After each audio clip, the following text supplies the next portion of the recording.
Hey guys, how's it going? I found a really funny article and I wanted to share it with you guys, even though, you probably already saw it since I'm late as usual, but I thought we'd get into it anyway and expand on it a bit because it is pretty interesting. As of the recording of this video, I'm not sure what I'm going to name the video yet, but if it is what I think I'm going to name it, then there may be people clicking and already going, oh, how can you possibly know that? We have barely even seen any gameplay. And I get the sentiment, I really do. But honestly, this recent interview between Tati Gabrielle, the main actress portraying Jordan in Intergalactic Heretic Prophet, and Entertainment Weekly really doesn't do much in terms of giving me confidence that this game is going to be good. Because according to Tati, Neil Druckmann is already training her for impending backlash. Now fellas, correct me if I'm wrong, but if you know you're making something exciting for all the right reasons that are to appeal and please your audience, rather than some self-serving nonsense, then you don't really have anything to worry about. You at least don't have to worry about starting training your staff on how to handle backlash before the game has even a release date.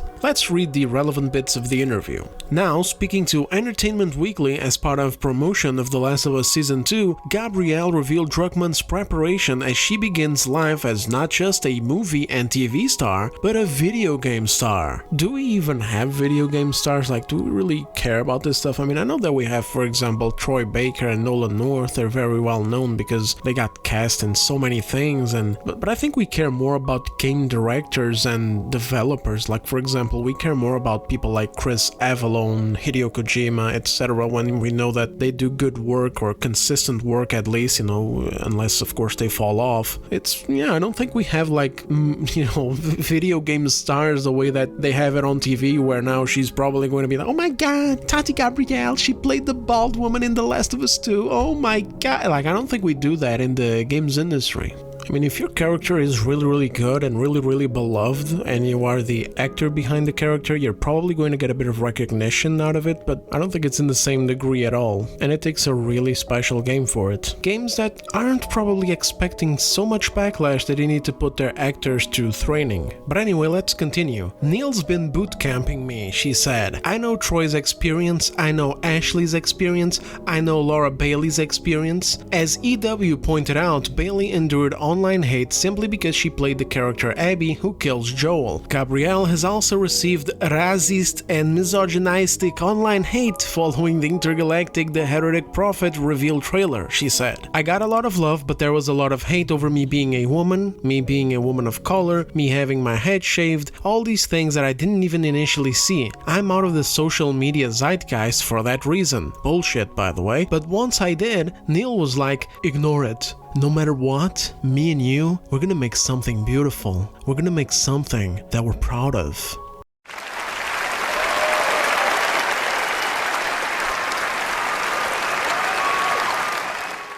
Gabrielle said that because she is entering the world of video games for the first time, she is trying to prepare herself as best as possible. This is a world, video games, that I've never stepped into before, so I don't want to put one thing in my mind of expecting it's going to be this way and then it's not, and then I'm unprepared or take it too lightly, she says. So we're going to individually get to several parts of this as the video goes along and we touch on the relevant information, but for now let's just set some terms before we move forward, because there's obviously a lot of exaggeration and misinterpretation going on here. There really isn't any palpable Troy or Ashley experience. They were golden. Laura Bailey did get hate from some unhinged morons on the internet who cannot separate actors from their roles. They sadly exist in every medium, in every fandom, even in beloved ones, hell, even in VTuber circles. But the main issue with Abby was Abby, as a character, and the terrible storytelling by Neil Druckmann. And our lady here didn't really get hate for being a woman or a woman of color or having a shaved head. She's really not that special. The hate, if we can call it that, because the majority of it was just people criticizing things, came for the tiring trope of yet another game with yet another example of tiring, unconventional character design made to challenge norms rather than to just be appealing. feeling, but we'll expand on this later in the video. And then it actually did double down and got specifically directed towards her when she willingly participated in tossing hate around by sharing this piece of fan art on her Instagram, deliberately made to antagonize people criticizing the trailer, calling them incels with fragile masculinities. I had already covered this in other comments of hers on this video back in December. Check it out if you're interested, link will be in the top comment. Now, I'm sorry, but if you can't take it, then you shouldn't have dished it out. By doing this, she directly involved herself in this drama, and so I don't believe at all that this is a world that she never stepped into before, or that social media zeitgeist is something that she's out of. She isn't. She's young, she literally has social media, she keeps up to date with this stuff, she isn't some innocent little lamb who just discovered the internet for the first time, so let's just get that notion out of the way right away, and let's dive into the rest. One of the things that always bothers me with this kind of stuff, even though I guess it shouldn't, because to be honest, I don't even think it's genuine, I think it's just a way to justify their behavior and their decisions with the game's direction and keep pushing their narrative while accruing victim points, but whatever. The thing that always bothers me is that whenever there are cases of such harassment, and I mean real one, such as the example given in another article saying that Laura Bailey's children were threatened, is that the criticism and the true narrative surrounding the game, like the actual sentiment online about it, the actual complaints and criticism that gamers gave in regards to it, it's all just totally brushed aside and swept under the rug. Suddenly, it doesn't matter anymore. The narrative is that, well, The Last of Us 2 was actually loved by everyone that actually matters, the critic review scores were wild, and the user score doesn't matter because clearly the only people who dislike the game are either those very same unhinged ones who sent threats to the actress or those who support it. Even though obviously the actual cases of this stuff from actual nutcases on the internet who can't behave in a civilized manner are extremely rare and don't represent the narrative against the game. The majority of this is just people who don't like the game and the decisions they made with it. Now sure, some of them might be more vulgar, but that doesn't matter. Using vulgar language is not a personal attack, nor is it abusive. It's part of the business. You work in the games industries, you gotta get used to it. If you're a comedian, you gotta get used to getting heckled, for example. And the vast majority of the criticism was centered on Abby as a character, not the actress behind it, especially when the actress didn't even look like Abby at all. Then there's also a mention of Troy's experience and Ashley's experience. Like, what are you talking about? Why are we trying to rewrite history and pretend as if The Last of Us has been targeted since its inception and all these poor actors were victims? Ellie and Joel's characters were beloved. Even with the drama surrounding The Last of Us Part 2's decisions, Ellie and Joel and their actors were not a part of it. Were there some criticisms pointed at Ellie and Joel because of some of the decisions in-game not making any sense to how they would behave as characters? Absolutely. But Troy and Ashley? What do you want about? They were not focal points of the backlash surrounding The Last of Us 2. The only thing I can remember Troy getting shat on about was when he was pushing NFTs, and that had nothing to do with the game at all. The majority of the noise was directed at Abby's character and at Neil Druckmann for screwing up a good thing. I still remember how it went back then. The air on social media was that if you didn't like the game, it was because you were misogynistic or a homophobe, even though fans of the original game were already more than invested in Ellie as a character who was a woman, and either gay or bi because of that whole side story with Riley in the DLC, which had some discourse around it because, of course, I mean, they were kids and all that, you know, it's a complicated situation. But even then, it wasn't a big major thing because at the time, this kind of thing was not really excessive. The truth is, with The Last of Us 2, some people just could not accept that this game really was not as good as everyone was saying that it was, so they were making shit up about the people criticizing it. And a big reason for this animosity was actually the game's media as well, which, I mean, of course it was. They are easily one of the top reasons for all the problems going on in the social side of the games industry for over 10 years now. They are directly responsible for how divisive and toxic the discourse became, and in various degrees stretching back years, but for The Last of Us 2 specifically, they glazed such an obviously flawed and divisive game so much that it totally broke that barrier for a lot of people who hadn't yet noticed just how biased journalists were. And at the same time, it resulted in people being more harsh online when talking about the game because of wanting to push back. Like, they pushed so hard with these 10s out of 10s and all those glazing reviews that to this day I still remember several of them even copying statements that others had written, kind of reminiscent to the whole return to form situation with Dragon Age Veilguard, that people ended up feeling like they needed to push back against such nonsense. And Neil Druckmann played a big part in this too. I don't know if you guys remember, but there was this one goofy guy, I don't remember remember his name. You know what, screw it, I'm gonna look it up.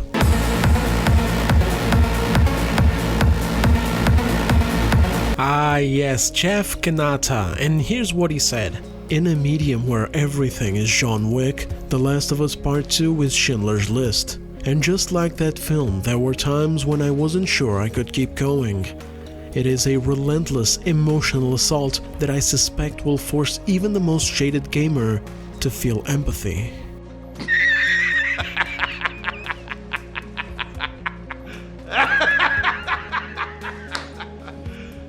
You serious? Yeah, this dude really just compared The Last of Us Part 2 to Schindler's List. We all know the cultural and historical significance of that movie. To compare that to a goddamn video game whose story and characters were weaker than its predecessors was laughable. And so they laughed, and they laughed, and they laughed at this nonsensical tweet, retweeting it with jokes in a similar format, like for example, see, Bioshock's audio logs are a lot like the Diary of Anne Frank. And this one was actually from Jason Schreier. You know you just made a clown out of yourself when even this guy is roasting you like holy hell. I also love how the guy used John Wick as if that was supposed to be some kind of negative example when it's actually such a great and fun movie to watch. But another thing that's funny about that is that if you look at John Wick's concept, that's basically a guy going on a rampage for revenge, and that's actually precisely what The Last of Us Part 2 is. This was one of the reasons why I was left so disappointed and so ticked off by the astounding glazing that it was being given by all of these journalists.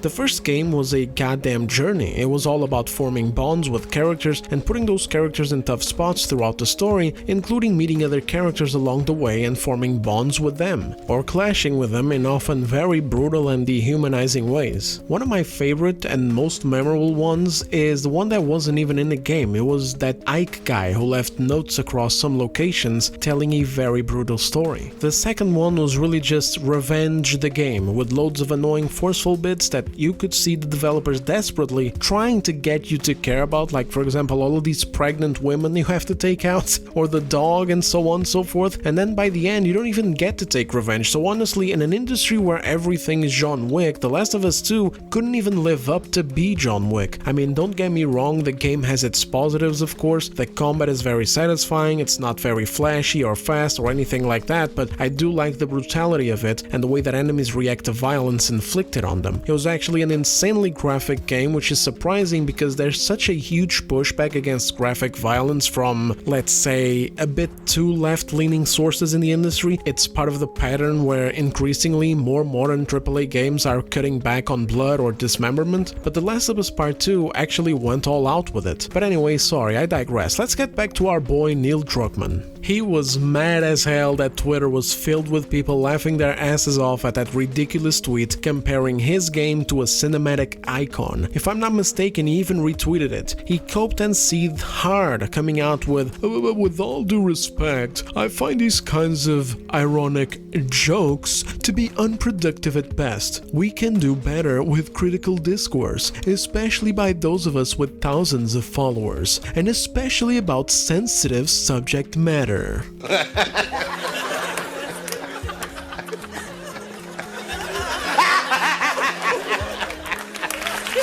So let me get this straight. Comparing a fucking video game to that sensitive subject is totally okay and appropriate. In fact, it's commendable because of course, it's all about him and putting him in a positive light. But clowning on the idiot doing it precisely because of how inappropriate and ridiculous it was is not okay and not appropriate. Okay, Chief, I remember it like it was yesterday. This whole Last of Us 2 saga was what made me lose faith in Neil Druckmann, because I was actually a fan of the guy. I really liked the first Last of Us game and Uncharted 4, actually the entire Uncharted series, but of course Uncharted 4 was written and directed by Neil Druckmann and Bruce Straley. So I was keeping a very close eye on the studio, and I even watched the Last of Us 1 making of documentary, and he presented himself as such a nice, chill and humble guy. But over the years, all of those qualities just disappeared, and we look at Neil Druckmann today versus the Neil Druckmann of like 2013 and before, and it's a totally different person. This dude allowed success to get to his head. He began thinking more of himself than he was actually capable or deserving of, and now he's just a pompous douchebag. You can see that shit just by what he wears. Seriously, he's wearing a Halloween costume of a douchebag Hollywood director, down to the accessories like wearing a hat indoors while holding a Starbucks Crappuccino cappuccino douchilato.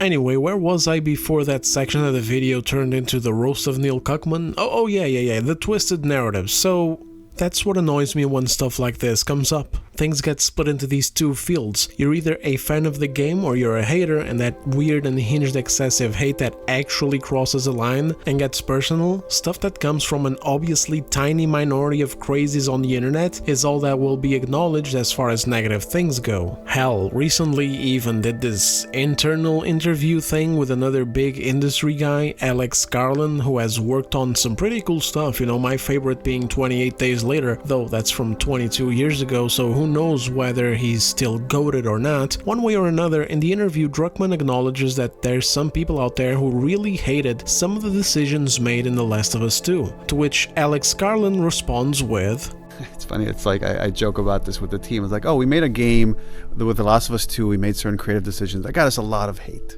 A lot of people love it, but a lot of people hate that game.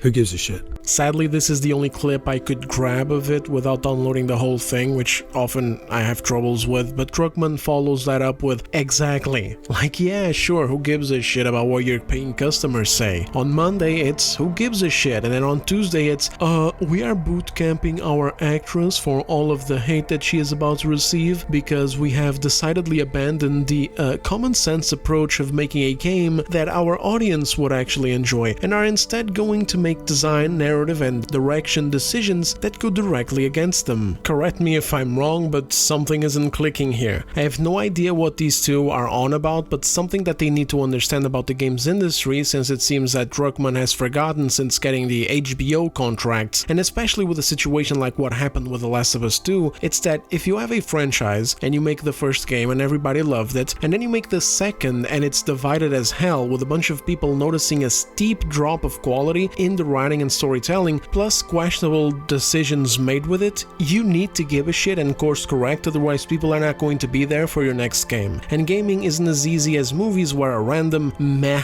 quality movie can kind of make it based on some normies heading out to watch it anyway, since the entry price is okay and the time commitment is about 2 hours of your day, but a game is a much bigger commitment and gamers are growing increasingly cautious with their purchases, especially as the prices of standard copies of games go up.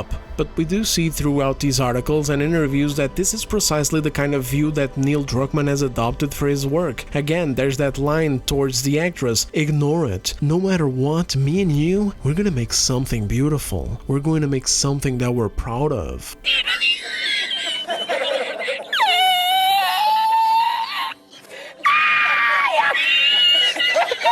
Seriously, what the fuck is this?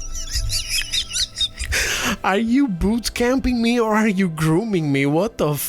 I can understand, to an extent, having this mindset of pushing through with your vision, and we've seen it happen and succeed before with several games in the industry. Very recently, Expedition 33 was certainly an endeavor like this. It's the kind of game that you would pitch to a big studio like Ubisoft and they would shoot down because they're so out of touch and so hyper-focused on making games that allow for near infinite player engagement and rampant monetization that they don't see the value in something new, something fresh, something unique. Within Sony's exclusives, there was also God of War. The director, Corey Barlog, or whatever the his name is, admitted that the game looked like ass and he was often second-guessed. Hell, he even did it to himself, wondering if this was a huge mistake to take Kratos in the direction of a father like this. I think he even mentioned this in his documentary that at some point Shohei Yoshida, or Yoshida, I don't know names guys, I'm sorry, I can't. French and Japanese, I can't do this, but anyway, he came all the way from Japan to test out the game and he really didn't like the combat at all. Still, despite his insecurities and all that, he still stuck to his vision and he saw the game through, afraid of what the reaction would be all the way until the end.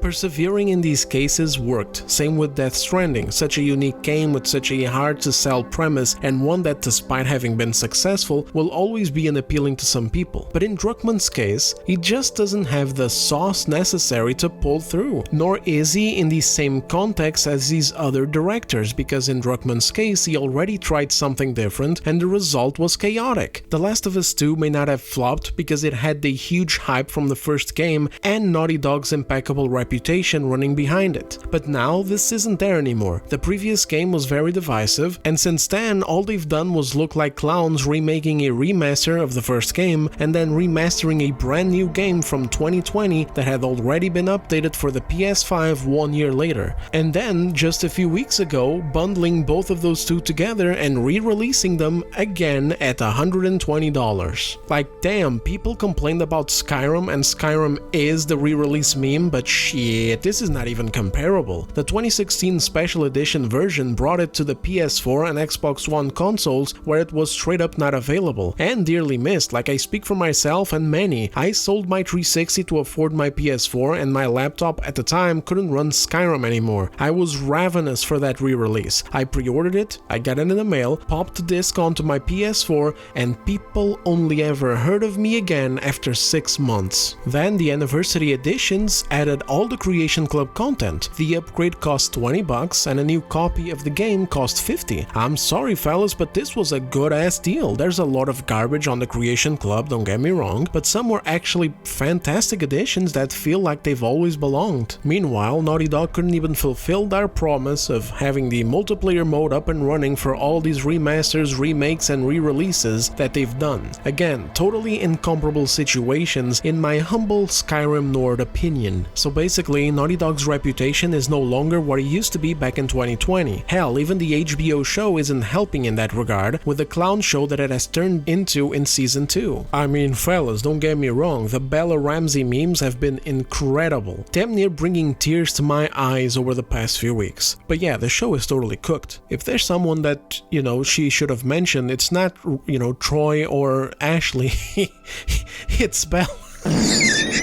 So when they come out of the gate with that trailer with yet another boring, dull character design sporting that classic shitty girl boss attitude, it obviously makes people not look upon it favorably. And it doesn't even matter if you think, for example, that oh shut up, we don't know if it's a girl boss or not, it's just a bald woman with an attitude. Newsflash, bald women exist and the game isn't out yet. Like, yeah, everyone knows that, but you can't change what things look like. Reality is that this is a deliberately unappealing character design. If you want to make a girl bounty hunter in space, the objectively better decision to make is to make her look visually appealing. And this doesn't mean that you have to have her half naked like all of those Stellar Blade outfits. A lot of people like to go immediately to that extreme, and it's just ridiculous. Like, how about just a woman that looks unequivocally like a woman? Feminine. Want to give her a tank top that covers her chest completely? Do it. But there's no reason to present yet another androgynous looking female character who looks like a bald little Asian boy. Like, you can take a conventionally attractive character design and then you can put her through the ringer, make her all raggedy and sweaty and bloody, kind of like Ripley from the Alien movies, or you can go for example, Trinity from the Matrix movies, or the main character from Underworld, Sarah Connor from Terminator, the various girls from the Resident Evil franchise, both in the movies as well as in the games. Like, this is very easily doable. You don't have to create bait female characters that you don't want to do. But chud, the actress shaves her head. Okay, and it's a video game. You only make characters look like actors if you want to. If you want to have a much more striking design or something that you had conceptually in mind before even picking an actor, then go for it. Again, take Expedition 33 as an example. Naughty Dog even did it in their own games. Ashley looks nothing like Ellie. There was even a bit of a controversy ages ago saying that they made Ellie look like Ellen Page without paying a license. And of course the same goes for Joel and Troy Baker, and even Abby and Laura Bailey. And if your intent is to go more for the male attitude with the muscles, the bald look, etc., then why not just go with a male character? Especially in this genre centered on action, why not? I mean, their previous 2 games featured 2 female leads. Lost Legacy had Nadine and Chloe, and The Last of Us 2 of course has Ellie and Abby. It's not like it killed them to do that and try to create a new male character for their repertoire, since it also seems like they concluded Nathan Drake's story in Uncharted 4. I know it's uncomfortable to hear this, and it's somewhat uncomfortable for me to say it too, because I always get heat for this kind of stuff in the comments, but I'm just giving you the reality of the situation. It's not that bald women don't exist, it's not even that bald women can't be beautiful or even attractive, even though she's not bald, she just shaves her head. It's not even that women in general aren't capable of being good leads in video games. Of course they are, but first of all, that's clearly not what Naughty Dog went for, and second of all, that's all always going to be an unconventional design choice, especially considering how they're trying to appeal to a majority male demographic with the scope of the project and the genre that it is in. This action shit is mostly dominated by male players. Again, just a reality. Don't get triggered. I'm not trying to be rude. I'm not trying to be an asshole. I'm not trying to be like, oh, you shouldn't do this or you should do that. I'm just trying to be realistic. Naughty Dog is in a tough situation right now. This would be an objectively smarter decision than that. And it's not even anything bad. Like, for example, if I was an actor, there was no fucking way at all that they would cast me as Spider-Man or Thor or the Hulk or Indiana Jones, because I don't look like that. There's no fucking way I'd ever get those roles, because studios would be like, this is not going to sell. At best, they would cast me as Jimmy from GTA 5. I want to say I love you and hug it out, but all that wimpy shit is just, well, I'd say gay, but I have some friends who are gay, so that's not cool anymore. And the ones that I don't really like, it's not because they're gay. So lame, all right? You are just a lame and angry psycho sometimes. You do bad shit and things.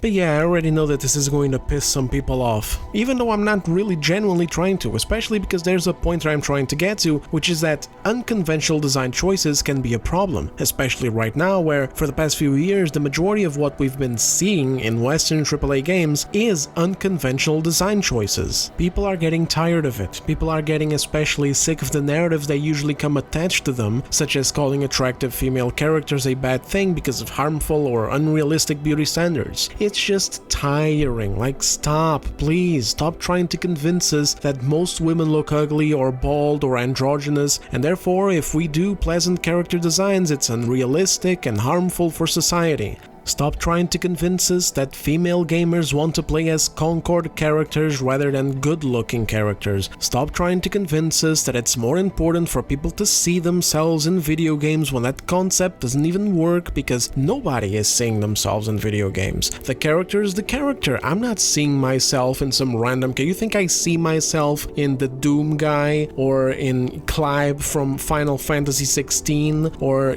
fucking Cal Kestis from Jedi Survivor or Kazan from, you know, the first Berserker Kazan, or any of these characters? You really think that we're seeing ourselves? And the concept itself just doesn't work. If Jimmy Jameson sees himself in the video game, Martha Martherson is not going to see herself in the video game. And if Martha Martherson sees herself in the fucking game, then Jimmy Jameson is not going to be able to see himself. Do you understand what I'm saying, you fucking idiot?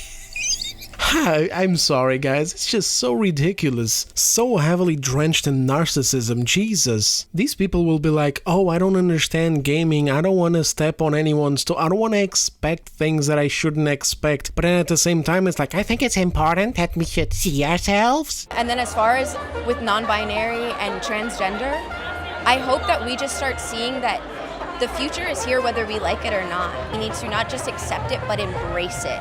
Embracing something and seeing not only the beauty of it in it, but the way that it contributes to the world and contributes into the way that anybody of any gender, race, creed, color can form their identity and can walk through the world with pride and their chin up high, like, I think is so important for the generation coming behind us. Just please stop trying to sell us on all of this bullshit and make a conventional character design that people will actually appreciate, and you will sell your game like hotcakes, and you won't even need to train anybody for any backlash. And you know the beauty of it? You wouldn't even need to switch actors, because you're making a video game. And again, for all the morons out there who love to take things out of context or run with false narratives, this does not mean gooner bait content. Again, look at Expedition 33. These female characters aren't designed to look that way. They're just conventionally attractive male and female characters. And look at the goddamn reception. Everyone liked them and they're having a blast with the game. There's a space for unconventional character designs just as much as there's a space for live service games. But when everyone else is making live service games, what happens when you launch another one? Fatigue. People don't want it. People, they're done. You know, they're getting tired of seeing the same thing. It's just yet another one in the bucket. So the smart thing thing to do is to think outside the box and make something else. In many ways, the unconventional design decision these days, right now, in plain middle of 2025, is to go for more traditionally conventional decisions because of so many AAA Western studios and publishers chasing after the same trend that has gone so out of fashion that in 2024 there was a record pushback against it with flop after flop after flop. Now, fellas, you know me, I'm a nice guy and all that. And, the thing about this whole part of it where they essentially play the victim like, woe is me, look at all the terrible things that are about to happen because I'm a woman of color, a woman with a shaved head, blah blah blah blah blah, all lies and diversions, of course. These are the parts I mentioned earlier where I don't believe any of this. I believe this is just self-victimizing to look good, to excuse and justify everything behind crap that is obviously not real, otherwise, holy shit, I mean, society would be cooked. Every piece of media featuring a woman, or a woman of color, or a woman with a shaved head would be in the gutter. I understand there's real instances of this stuff, absolutely, and I bet that actors in Hollywood deal with this shit all the time. But this here is just being pumped up to an incredibly delusional and exaggerative degree. Like, let's just face it here. A product is being made very deliberately to cross people, to shock them and go against the norms, to literally look at that space that they're making games for and going, no, we're not going to follow the norms because we believe them to be bigoted or whatever, whatever word they want to use. We believe conventional designs to be problematic, we believe that we must stand out and challenge the status quo, the usual bullshit, and so of course they know what is awaiting them. The same was done with Disney during their Kenobi show and all of the other shows that they've made ever since. Before the show aired, Disney had already been coaching the main actress of the show, Moses Ingram, who played a random inquisitor who comes in out of nowhere and makes the story about her. Not her fault, of course, not the actress's fault. This was what Disney produced. But it's still a problem because of course people thought that they were about to have this epic adventure, an untold story with Obi-Wan Kenobi, a beloved character with one of their favorite actors from the prequel trilogy involved, and then it just takes a turn and he's just some washed up weak idiot who can't do anything on his own and is just depressed the entire time. And then this character, Reva, comes in and becomes a central part of it, and dear lord, what a shitty character it was. And hey, I don't want to be a jackass because, as I said, I am after all such a nice guy, am I right?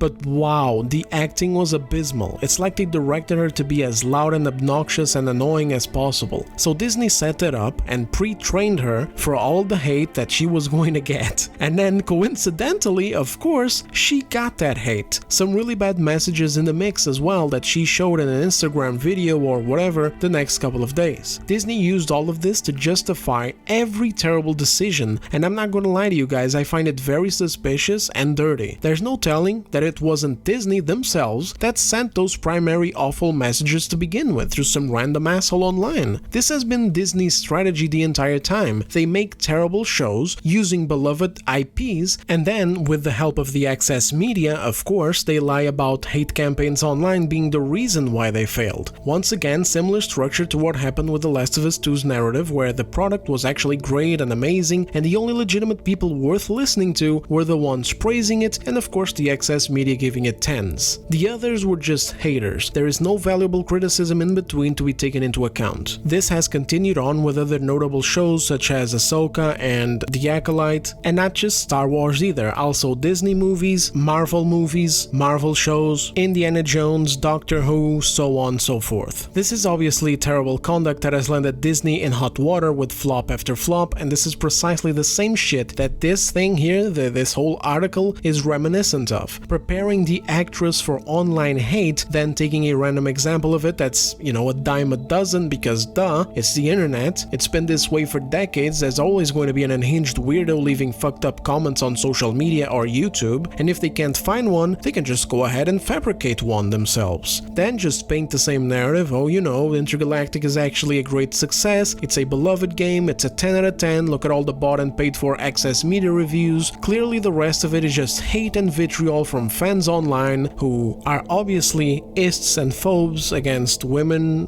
or women of color, or women with shaved heads. And then by doing this, they'll be on cloud 9 because there's not going to be any accountability to be had for the actual bad decisions that are likely to cause this game to be something that people are just not drawn by. Especially no accountability to be had from Neil Druckmann, who will likely be on his third underwhelming or at least divisive release, or at least second. Uncharted Lost Legacy was fine, like it's just one of those things where it's like, really? Nadine? They didn't really make her likable in Uncharted 4, she was an antagonist that just kinda quit her job near the end, but whatever, it's like I said, it wasn't a hated game, it was just a standalone expansion, you know, just underwhelming, you know, a bit more Uncharted for your Uncharted if you want. But anyway, yeah fellas, that's about all that I had for today. I obviously don't know how this game is going to turn out, we haven't actually seen the gameplay. It could be that maybe, hey, Naughty Dog has something genuinely fun here, but I'm not at all confident about what they're cooking in terms of the story, the writing, and the characters. Naughty Dog fumbled with The Last of Us 2, and we have seen that Neil Druckmann hasn't taken anything at all to heart. There were no lessons learned. If anything, it actually looks like it invigorated him to be even worse, to go full douche lord. In the meantime, the HBO Last of Us show isn't exactly promising either, with a lot of really laughable, ridiculous moments. The casting is pissed, the writing narratives are ridiculous, some scenes straight up look like a parody, and with Intergalactic here, things aren't looking good either. The main character looks and acts awful, the all-star cast make this look like some lame, irresponsibly budgeted Hollywood wannabe production, and the director training his cast for Backlash Online directly tells me that they are expecting that backlash. If they're expecting the backlash, it's because they're fully aware that what they're doing in that game is not there to be liked or enjoyed, or to appeal to the majority of their audience, and rather more likely to challenge them and instead appeal to the modern audience, like so many other insufferable projects lately. But hey, who knows? If my channel is still around by then, maybe I'll go get it, give it a fair shot, and go through it in some videos trying to find out why is it that the actress needs to be bootcamped for the release of the game.